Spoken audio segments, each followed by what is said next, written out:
They say people love success stories. Even if it's true, they prefer disasters. Other people's disasters. I mean, every half an hour, the news. Why? Because people are addicted to disasters of others. And as if the news isn't enough, look how much time, energy, and money is put into creating more disasters in the theater, cinema, literature. Why? Because disasters make bestsellers. Take the biggest disaster of our era, the Holocaust. We say the Shoah. There is no business like Shoah business. Yes, yes, in the last 50-odd years, the Shoah has been rolling millions. Much more than 6 million, by the way. Yes, it's true that people sigh and they tut and they say, oh, it's awful, it's awful. Oh, it's terrible. But deep inside, they feel this kind of relief. No, not relief, not relief. Pleasure. Yes, pleasure. Pure, human, wicked, natural pleasure. Pleasure that it's not their disaster. I mean, not your disaster, but some Mr. X's disaster. Or some neighbor's disaster. Or my disaster.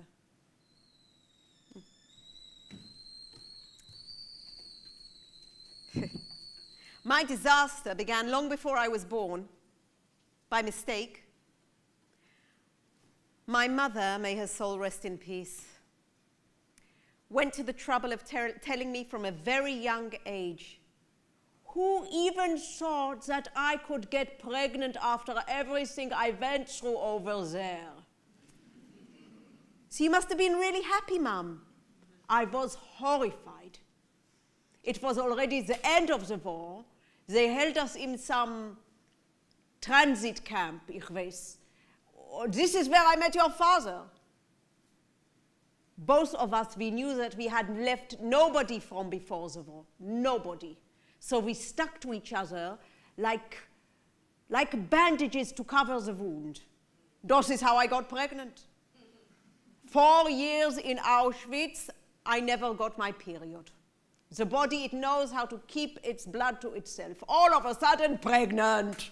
I go straight to the doctor in the camp. I asked him immediately for an abortion. The doctor, he was not one of us. He looked at me like I'm a Michiganer. He said, but Miss Helinka, your nation just lost so many people in this war. I said, no, so another one is going to make a difference. Okay, he said to me, come back next week. Und next week, und next week, und next week. And this is how he pushed me off and off until it was too late to get rid of you.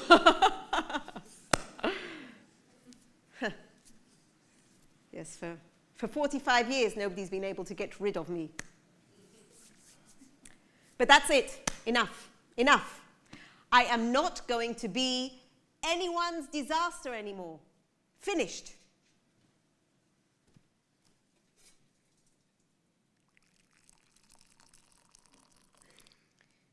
Nadav.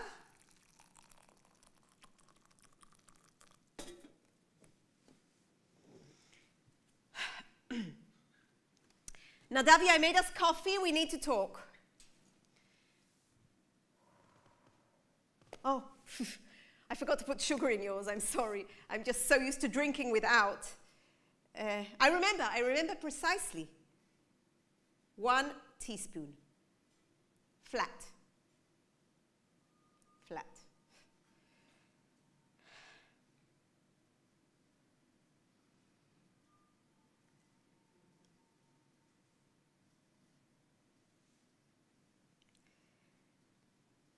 Nadavi, if I had someone else, would it disturb you? I mean, I don't mean someone instead of you or even someone for always, just, you know, hypothetically speaking. By the way, it wouldn't disturb me if it disturbs you. On the contrary, I think that if it doesn't disturb you, it would disturb me a bit. A lot. Nadav, your coffee's now hot. Afterwards, you'll be saying it's become Pischwasser. I met someone. I can't do anything behind his back. I mean, it's not that I intended to meet him. I didn't go out to meet him. I mean, I didn't... Who even thought something like this could happen to me? I was just painting in my studio one day. I left the door open so that I could breathe. And suddenly this strange guy walks into the garden.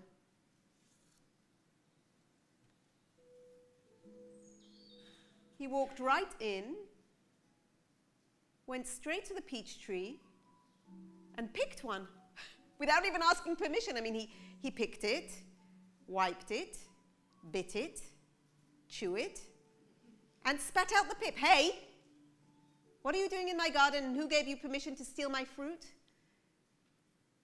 He apologized. He said that after a long day's work, he couldn't resist the temptation. No, he said, I remember exactly, he said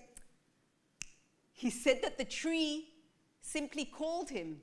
That's what he said, the tree called him. Have you ever heard something like that? The tree called him. Actually, I quite like that metaphor. But I didn't tell him that. Who are you? He held out his hand, told me his name is Avram, that he's very pleased to meet me, and that he's Moroccan. Did I ask if he's Moroccan? I didn't ask if he's Moroccan. I didn't ask at all where he's from, but you know, he kind of volunteered me this crucial piece of information as if he heard my mother from her grave saying to me, "Keep away from him, Tamile, he's not one of us." Not that there was ever any guy that she recommended me to get close to, but I don't need to tell you that, do I? Your professor from the university? No way, keep away from him. Why, Mom? He's one of us. One of us is not everything. Back there was some of us that were worse than the worst of them. What they did, fool. How old is the bastard, 40? 2? What has he got with a young girl like you? He could be your father. That didn't stop her from sucking up to you when you finally met. Well, you did bring her a lot of honor. But I do think that in the end, she loved you more than she loved me. Nadav, now your coffee's really getting cold. I could add some boiling water. Should I add some boiling water? I'll add some boiling water.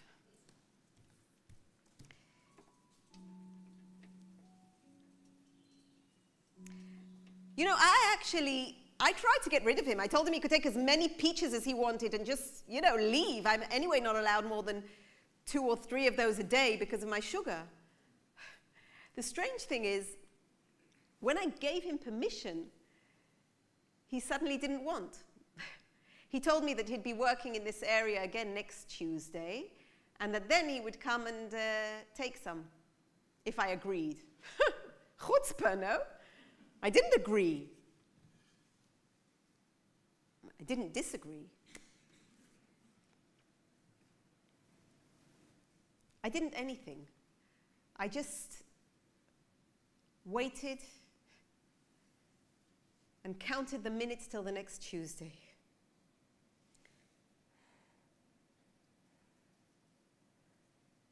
My moments of happiness are so short, Nadav, especially since the accident. You know that since that bloody accident I can't whistle? I've lost my whistle. Have you ever... How can one lose one's whistle? I mean, I try and I try. I thought it was like riding a bike. And you know how important my whistle is to me, but it's gone.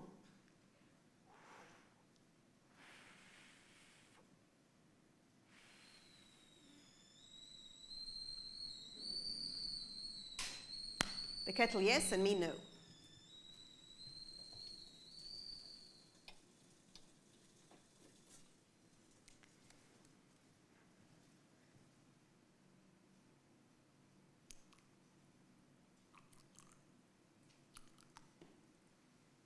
I won't add any more boiling water because you'll say it's disgusting. You know, he said to me, Avram, that he's never met a real artist before. He said that, a real artist. I never dared tell him I was just the secretary of Professor Nadav Zandhaus for 20 years. Because painting is not a profession, Tamile, okay. Is a secretary a profession, Nadav?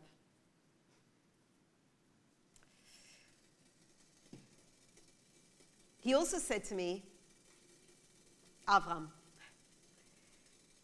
that if he knew how to paint like I paint, he would paint me. Such a compliment after so many years.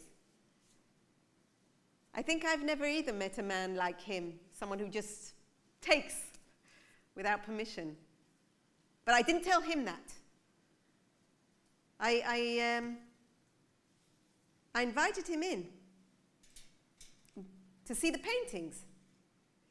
You know, it's strange, Nadav, when I'm here alone in the studio, I never realize how tiny it is. No, well, it's not really a studio. I mean, it's just the storeroom that you tidied up nicely for me so that I'd have where to put all my mess, remember? But anyway, Avram came in. Be careful. And he walked around and looked at all my paintings. And I looked at him. He's a good-looking guy. He's got straight black hair parted to a side parting, a gap between his two middle teeth, and dark, blaring eyes. He's wearing a green t-shirt, jeans. I'll forgive him for the sandals and the socks. A new smell suddenly filled the air. A smell sweet and sour. Smell that reminded me of my father when he used to come home from his carpentry every day. Smell that he suddenly brushed past me.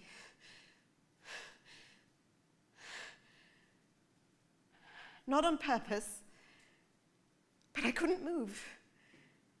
I was standing there, I mean, a woman my age, shaking like a teenager. He apologized, and me, I just wanted him to touch me again, but on purpose. So I said to him, "Aren't you afraid of an unexpected encounter with my husband?" He left. And came back the next Tuesday. It's hard to hold your breath for a whole week. I never even realized I was holding my breath until I started breathing again, the minute he walked through the little gate into the garden, walked right to the peach tree, and whistled. He was whistling, Nadav. He really was whistling. How could he have known that?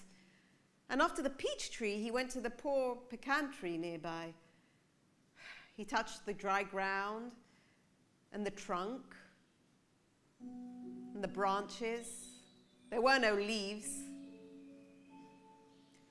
I felt a bit embarrassed for the pecan tree standing there so naked in front of this stranger.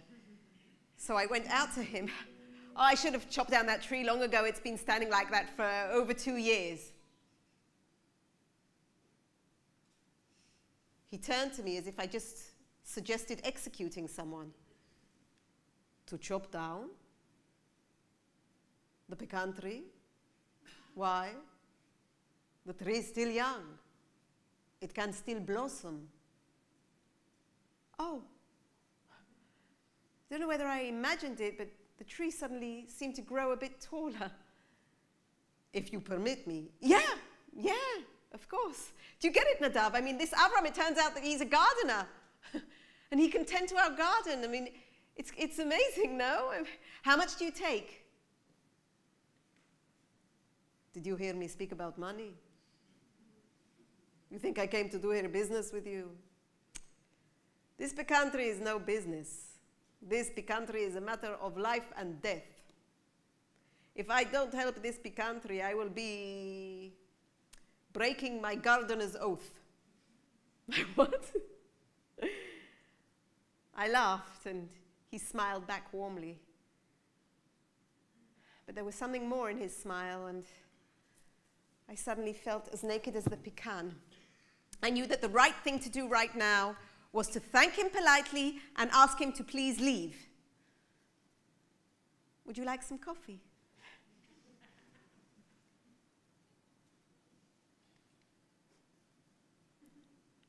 He came back the next Tuesday, and the next Tuesday, and the next Tuesday. I've counted 8 Tuesdays by now. Haven't you noticed that the pecan tree is full of leaves again? That the rose bush has healed? Haven't you noticed that I've begun smiling again on Tuesdays? Oof, Nadav, I keep asking myself if I'm having an affair with this guy. Why don't you ask? Ask me, no, I'll answer. Ask me anything. I would never do a thing like that. I would never do a thing like that. You know that. And unless we had some kind of agreement between us, or if you gave me permission. Would you? Would you give me permission, Nadav? It won't change anything between us, I promise. I mean, let's admit there is no thing between us. There hasn't been for a long time. And long before the accident, you began sleeping in your study.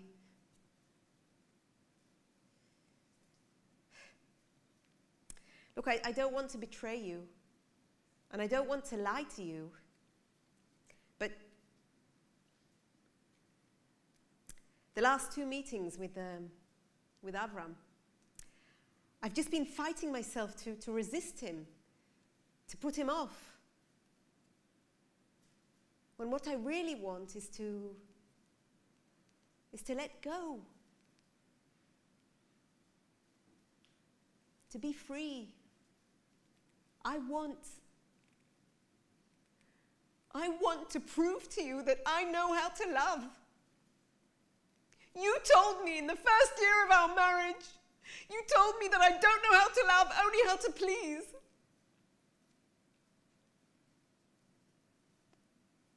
That hurt me so much, you know, I was ruined. I admired you. Everything you said was like engraved truth under my skin. And you know, I believed you. I began to feel I was a defect. I was even sorry for you that you're stuck with me, which of course made me even more eager to please you. That's when I gave up everything I ever thought I wanted. A career, my painting, my studies. I was focused only on you, on what you want, on what you need. Shalom, this is the secretary of Professor Nadav Zandhaus. How can I help? Nadav, don't forget the articles. I printed them out for you. They're waiting by the door. Oh, Nadav, the decan from the university wants to know what's happening next semester. Oh, and the Institute, Van Leer Institute, want your new lecture. Yes, the one on the psychological and philosophical aspects of passion. We managed to fool them all, huh? The perfect couple. The charming, brilliant professor and his pretty little student who became his pretty little assistant and his pretty little secretary and then his pretty little wife. Success story. But I was a good secretary, wasn't I? No, I did not ask you that just now. I didn't. I know I was a good secretary. I was a damn good secretary. Because aiming to please is a very good trait for secretaries. For lovers, less. Huh? Is that it, Nadav? Is that what pushed you away from me? Say something, Nadav. I can't stand the apathy, the silences. Just say something. Look, if you don't want me to meet this Avram anymore, then fight for me. Okay, fight for me like a man fights for his woman. Fight. Are you hearing me at all? Hello? No, nothing. Silence. And your coffee. It's cold, by the way. What should I do? Spill it out?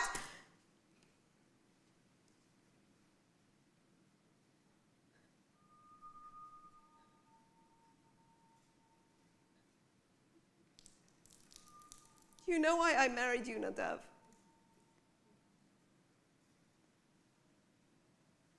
I married you because I knew that you would never leave me. But dying is also leaving, you know. Dying is also leaving. God, I'm so pathetic.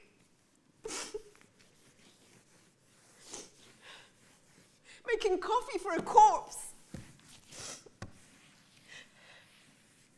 Asking permission of a dead man 2.5 years under the ground to love somebody else.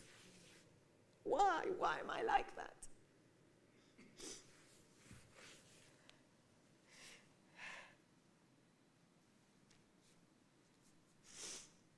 Maybe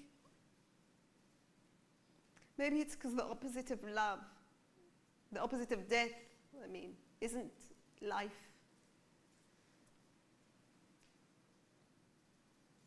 It must be love.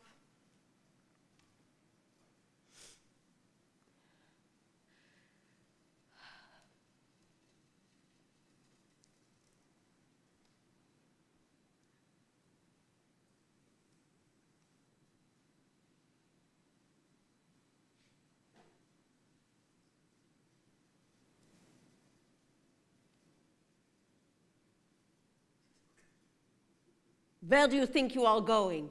Oh, my mother. Hello, Auschwitz. Can always count on my mother the minute I get over some stumbling block and I finally know exactly what I want to appear, to tell me that I have no idea what I want and that all the decisions I ever made in my life were mistakes. Mom, it's okay. I've decided. Really, please, I don't need you here. Please go. Please, please go. Go, she says to me. As if I am the one that invited you here. Ah? No, it is you that will not let your mother rest even in her grave. You bring me here again and again. Why? You want my opinion. Well, even if you don't want my opinion, I'm already here, so I will give you my opinion. You must not meet this Drek. Yeah, I said Drek, because a strange man that comes around and messes with a respectable woman. He's not messing, Mum. He's a gardener. He came to tend to the garden. And he's great with it. Not like me, like a serial plant killer. He's amazing.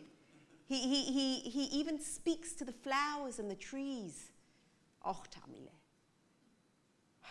My innocence was stolen from me more than 50 years ago, and it is too late to bring it back. Don't you see? Yesterday he took your peaches, today he will take you, and tomorrow he will take everything what you have got, everything.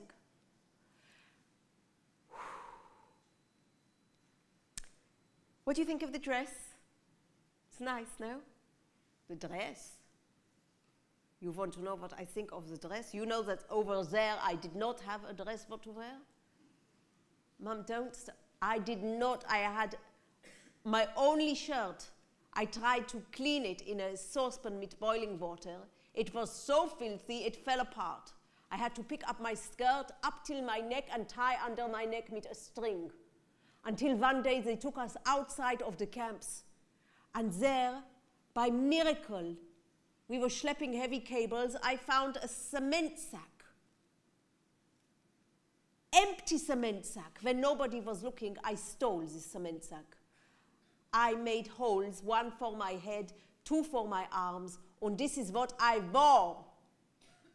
until Zelda died. Oh, stop it! Stop it! Stop. What do you want me? To wear for the date a cement sack tonight? Yeah, that's a good idea, you know. We might also just pretend that we're going out to walk in the barracks of Auschwitz. It could be really romantic. I'm going on the date tonight. I've decided about that. If you go out mit this Dreck, you will not be able to show her your face. And even our faces from under the ground, you will blacken them.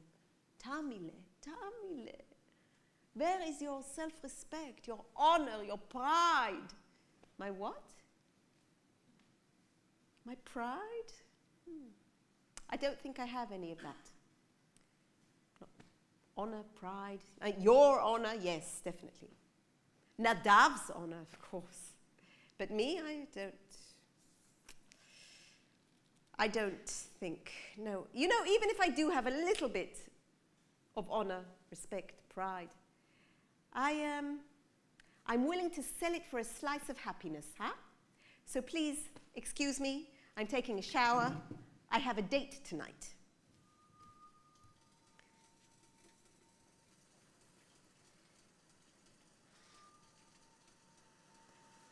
If anyone can undress us whenever they want, can burn numbers into our arms, can hold us behind electric fences in starvation day after day, can throw live people into ovens, can put gas on us in our showers, then who are we? Happiness you want? We are not allowed to be happy.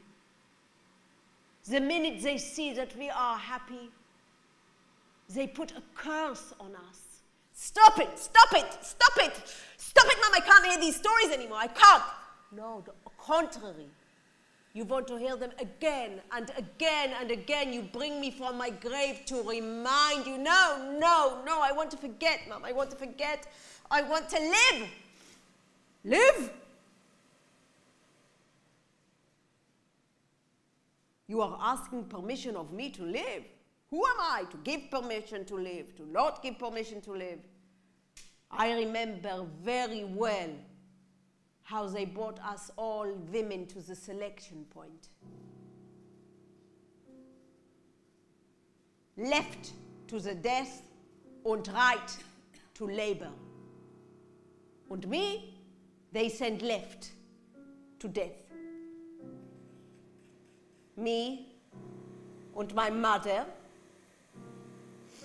and my 4 sisters, Ria, Sarah, Chaya, and Leale. We were already heading towards the trains when suddenly I feel something strangling me. It was the crooked end of a walking stick. I turned around and find myself looking straight into the eyes of Dr. Joseph Mengele and him into mine eyes. I did not know it was him. He was a good-looking bastard with black straight hair combed to a side parting, a gap between his 2 front teeth and dark blaring eyes. Arbeit, he shouted, and threw me to the right, to labor. The angel of death himself saved me in front of the eyes of the Lord. And my mother. He gave me to work as a secretary to translate all his documents from Russian to German, from German to Russian. This was to be my job. And what do you want from me, Tamile? What do you want from me? Nothing. I want nothing from you, Mom, okay? Nothing.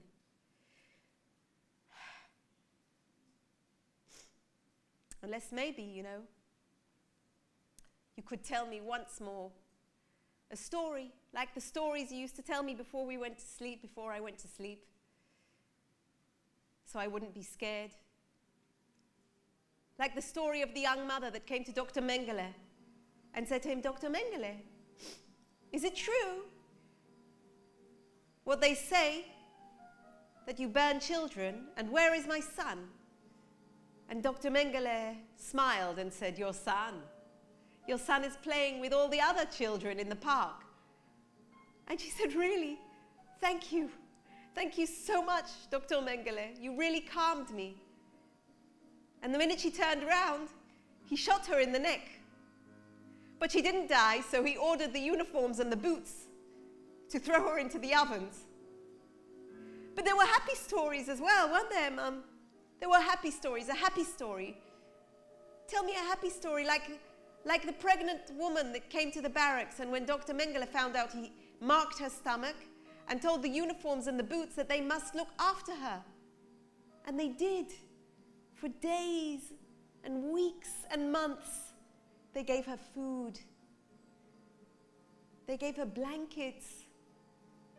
And when her time came, Dr. Mengele himself was standing by her. And when a healthy, perfectly healthy baby girl was born, he was so happy he was humming one of the symphonies of Mozart. And he told one of the uniforms to take the baby aside. And he told the nurse to put the woman's breasts in plaster, because he wanted to see how long a Jewish baby can last without food.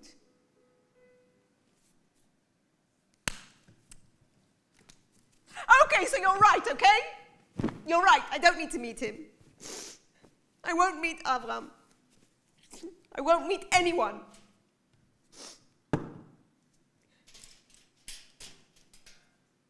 You know why? Because I have nothing to give him.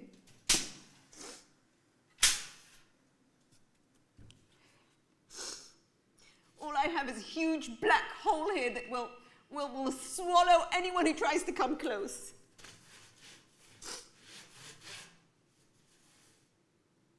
Nadav,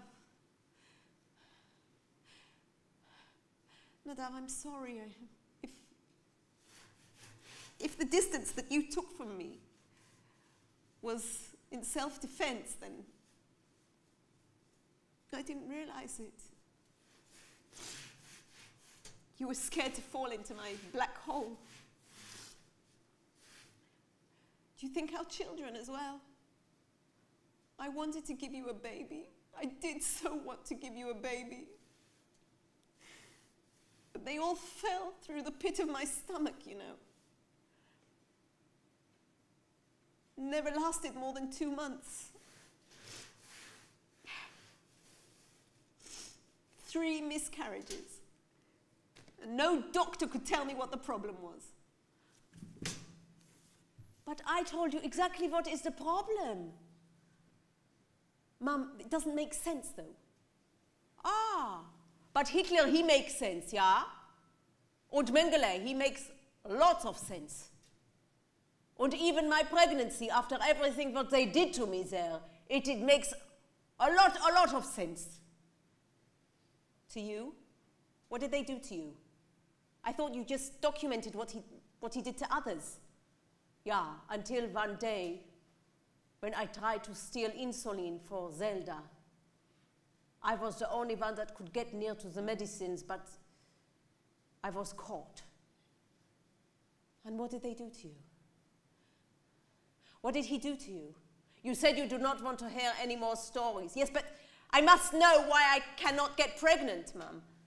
What did they do to you? He told me to get undressed in front of the uniforms and the boots. And you did? Why did you do it? It doesn't suit you, Mum. Why did you do it? After that, they threw me into a pool. It was a narrow pool, and there was running water more and more into the pool. And the water was getting hotter and hotter until it was boiling hot. And when the water reached the end of my legs, I began screaming. I tried to climb the wall, but They were closing from the top with some kind of wire net. There was a horrible smell of some cleaning agent in the water. I was burning inside. I don't know how long I was screaming there until they took me out and threw me onto a concrete table and tied my hands onto my legs. One leg here, one leg there. For the second and last time, I looked Dr. Mengele straight into his eyes and I said to him, I begged to him, kill me now. I knew this was my best solution, my best possibility, but Dr. Mengele, he smiled and he said, you need to be tomorrow at work at 6:45 punct. And what did they do to you on that concrete table? There are things I refuse to remember. But everything is written. I came to work at 6:45 punct. And Dr. Mengele, he dictated for me everything that they had done before. But I pretended I thought he was talking about someone else. I did not give him the pleasure of seeing that I was suffering. I did not even hint that I was burning inside like hell. He was a terrible doctor, you know, Mengele. He thought he had burnt my womb. That is why I never believed I could ever have any children. Is that why I can't have children? Yes, Mummy. Is that why I can't have children? I remember you told me this story when you came to see me in hospital after my 3rd miscarriage. I wanted to die. I went to sleep every night and prayed that I would not wake up the next morning. But I did. I mean, why carry on this futile existence if I can't have a child? But I carried on, and on, and on, for 45 years. Well, maybe it's time to give up, to surrender, to give in to death. The final solution. Maybe it's not such a bad solution after all. Oh, Tamile! Who has the strength for your stupidities? I lay myself to width and length for you to have a life. Yes, I'm sorry, I forgot that I'm not allowed to complain. I mean, after what you and Daddy went through, my life's a picnic. Your father and myself, we did everything what we could for you. That's true. You brought all your dead people into my life. I was a little girl with dead friends, because my live friends from class were out of bounds. You never let me go to their houses. You never let me go to their parties. Youth groups were out of the question. You didn't even let me go out on school trips, remember? Because you were scared that my teacher would steal the food that you made for me. We had no family occasions because we had no family. Anyway, you were suspicious of anyone who wasn't from there. And even with those from there, you didn't really mingle much. Once we went to a bat mitzvah of the daughter of Zofi from there, remember? I was already 15, and I was so excited that we also finally have an occasion.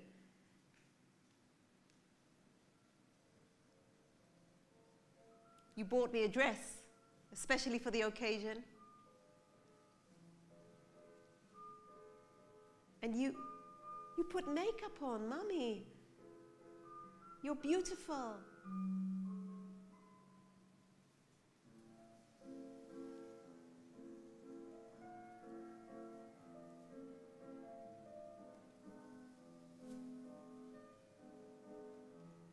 The bat mitzvah was in Zofie's house. I didn't know anyone.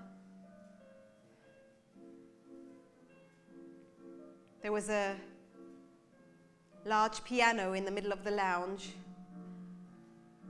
And at a certain point, Zofie said to you, Helinka, why don't you play something for us? What? My mother? I looked at you. You were trying to get out of it. You were embarrassed. You said you don't remember how to play, that your fingers are rusty, that it's not appropriate. But everyone was pressuring you, and at a certain point,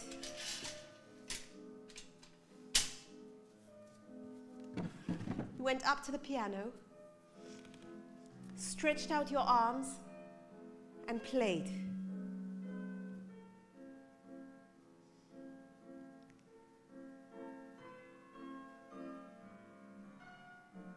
A beautiful melody you played.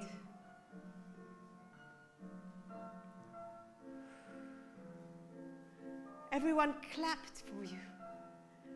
And I was so proud. It's my mother. It's my mother. That for 15 years I didn't even know she was musical because you never sang one song to me. But immediately after that, you told me to get my coat because we're going home. Why? Let's stay, Mum, let's stay. But you insisted. Get your coat, we're going home. Why? Why? Why, Mummy? Why are only we not allowed to enjoy ourselves? Why are only we not allowed to play music, to sing, to be happy, to kiss, to hug, to live? Why? I'm going to live. I am. And I'm going to live from tonight with the Moroccan.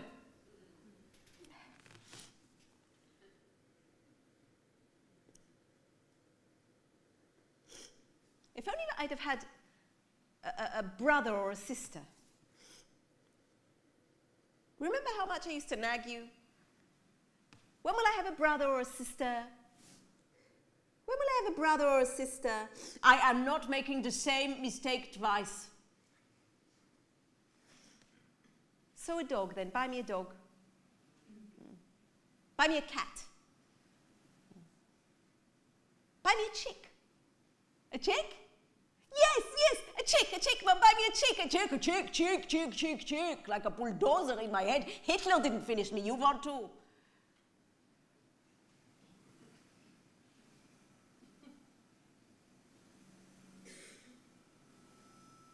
I got him for my 8th birthday. He was yellow as the sun, soft and fluffy like a cotton ball. Nathan built her a pen. You gave the orders, and Daddy always carried them out. And he built me a beautiful pen. And you came with me. You came with me to buy sawdust and seeds. And I was so happy. My heart was bursting. Thank you, thank you, thank you. Every day, I would come home from school, go to the balcony, open the pen, let out the chick, and do my homework, whilst the chick was running before me, to and fro, to and fro.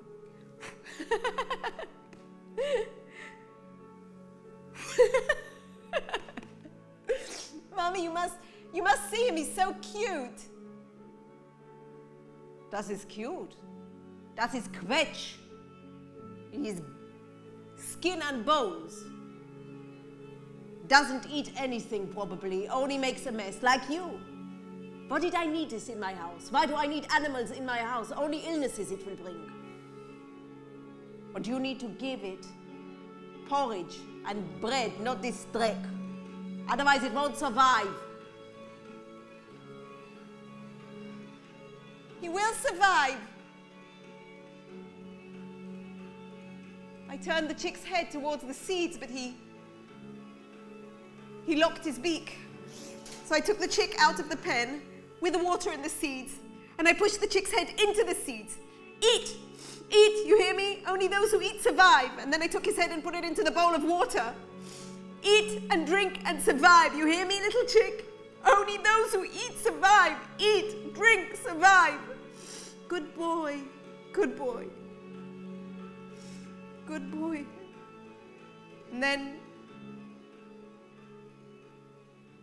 we both went to sleep. And in the morning, you woke me up. Remember, Mummy?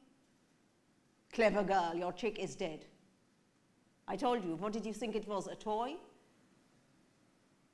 He died of hunger.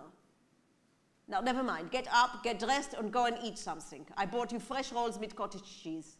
But eat. Eat. Those who do not eat do not survive.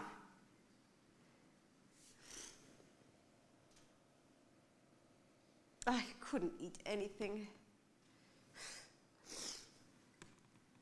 I didn't dare go out to the balcony. When I got home from school, there was no sign anymore of the pen, or the sawdust, or the seeds, or even the little chick that only I knew had died last night, drowned in the bowl of water in my hands.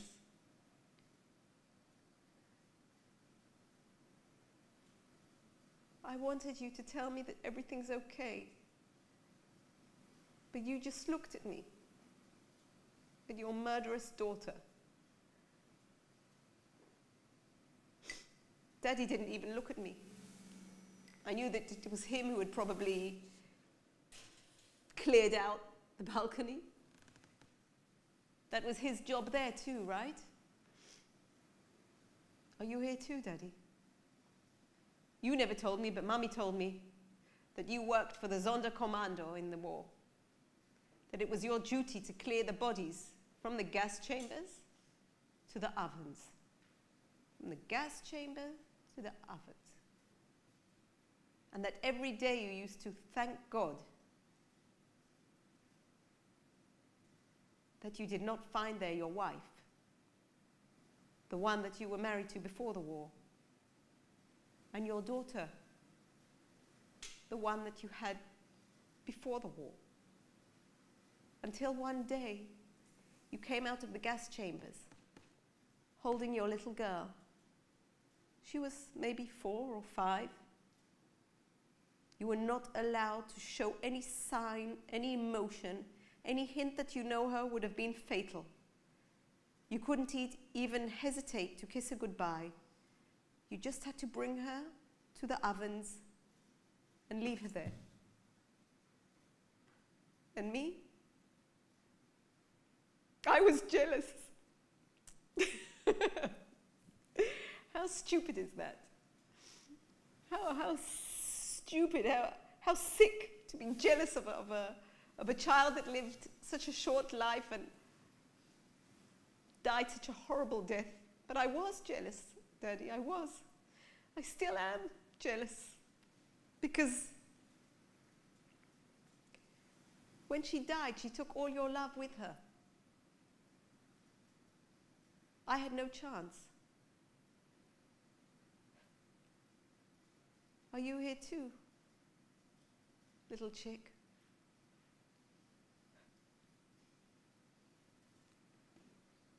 I didn't dare go out to the balcony for months. I felt flat.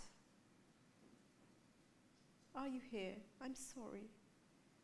I'm sorry, little chick. I didn't mean for you to die. I wanted you to survive. You know, I was also a little chick. I wanted someone to stroke my ragged feathers, to tell me that everything's okay, to put me back in my pen.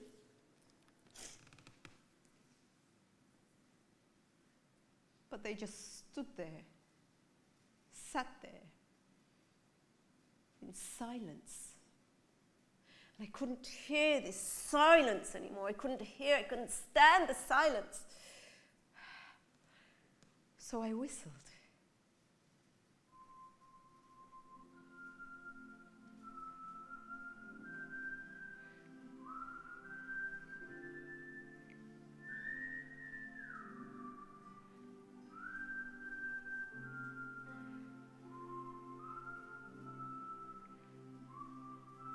Stop it. Stop it, Tammy. We do not whistle in this house.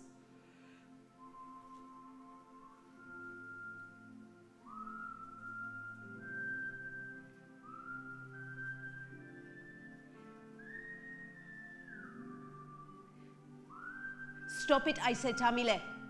We don't whistle here. Whistle in houses brings a curse.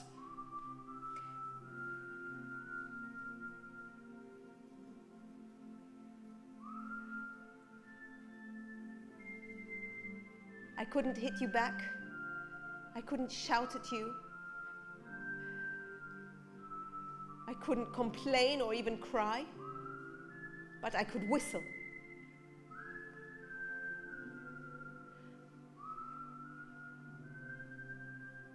Nathan, show her what for.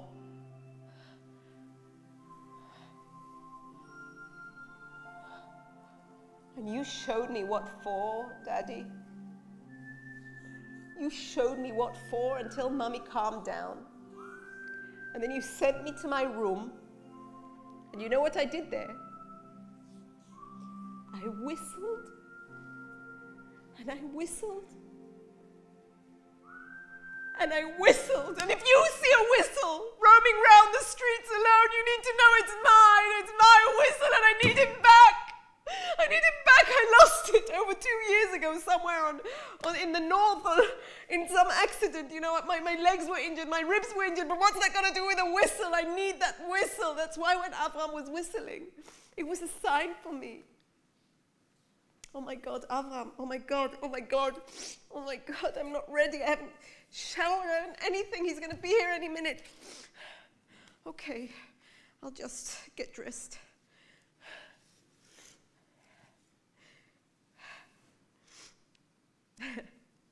Remember this dress, Nadav? Remember? We bought it together in London 3 years ago for my 42nd birthday. I think that was the last time we made love. I burst out crying after that. Remember? Then I thought it was because Rabin had been murdered and we weren't there, but now I think that something inside me must have known. Wait a minute, what the heck am I doing here? Ah, right. Almost lost my head. You were scared of my tears then, weren't you? You were always scared of my strong emotions. You said you weren't, but I know you were.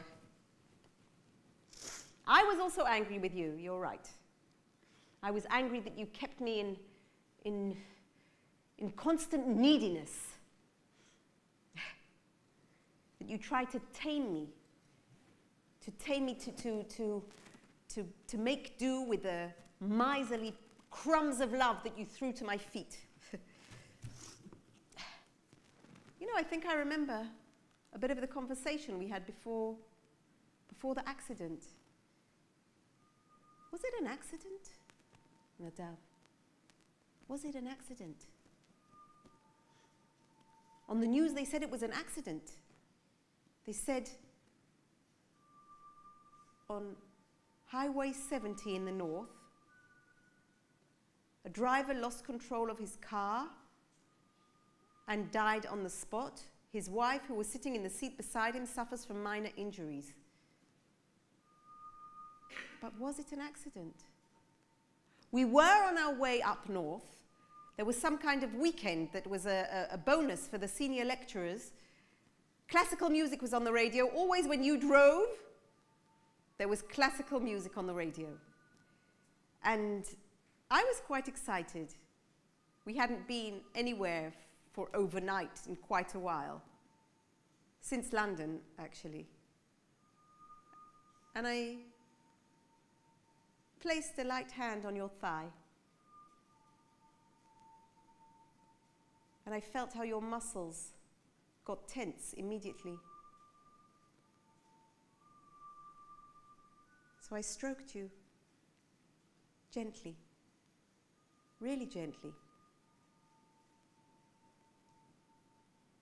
You are disturbing me to drive. That's what you said. But I continued stroking you gently, lovingly, tenderly.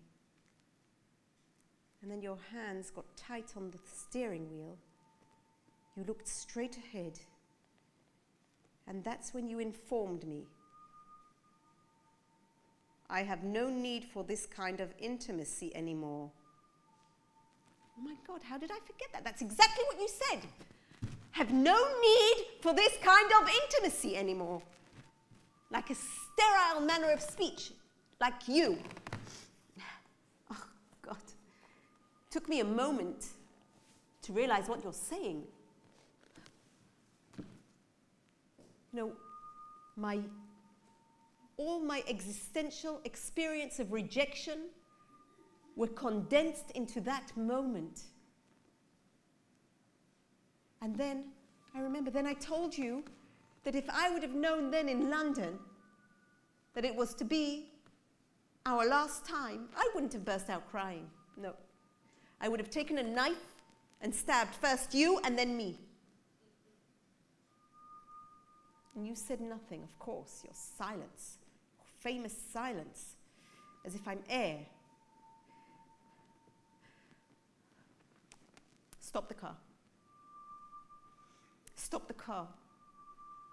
I'm not crazy. I want to get out. Stop the car. Yes, here, in the middle of nowhere. I want to get out, okay? Stop the car, but you carried on driving. Please stop the car. I'm not playing this game of the perfect couple anymore. I'm finished with it. Please, Nadav, stop the car. But you carried on driving and you stopped listening to me as if, Nadav, please stop the car. I'm begging you. I need to get out. Stop the car. Please stop the car. And you carried on driving. And I said, please stop the car. Please stop the car. And you wouldn't stop the car, so I took the wheel and...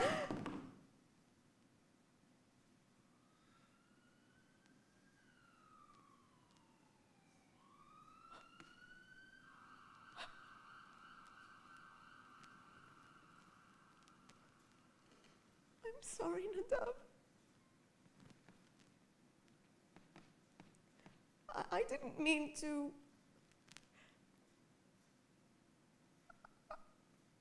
I didn't mean for you to die. I just needed to get out. I couldn't be there anymore. Do you understand? I needed to get out. I need to get out. I need to get out. Let's get out. Oh my God, it was an accident. They said on the radio it was an accident.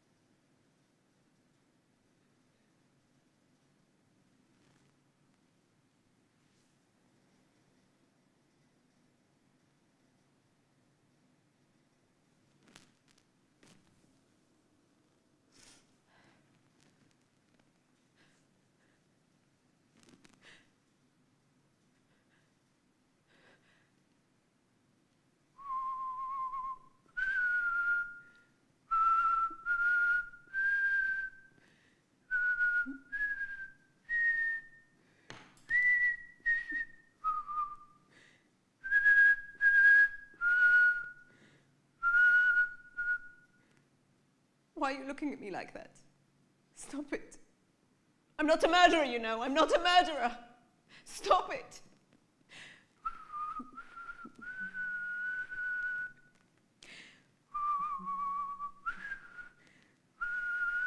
Stop looking at me like that. You as well, Mum. Stop it.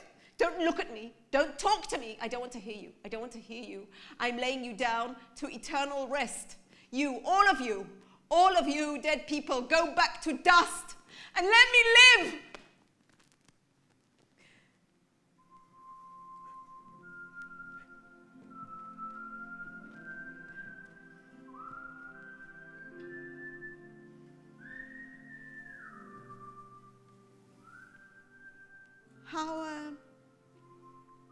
How do I look? Worth a whistle?